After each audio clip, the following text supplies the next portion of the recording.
约瑟的说是上帝来伫个家，所以对加利利的拿撒勒城上去犹太，到大庇的城，名叫比利园的，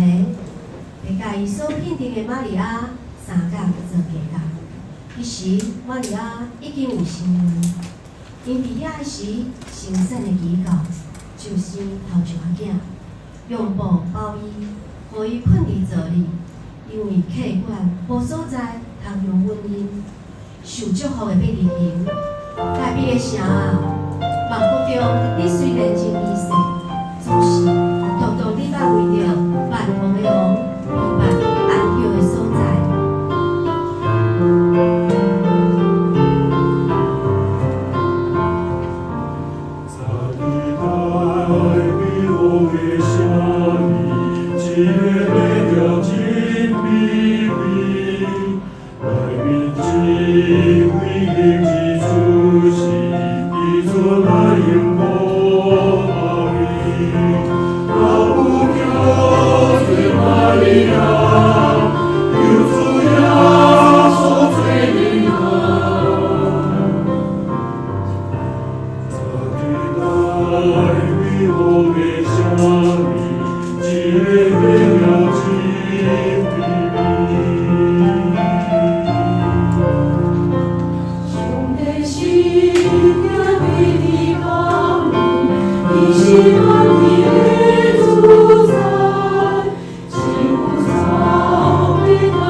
Show me.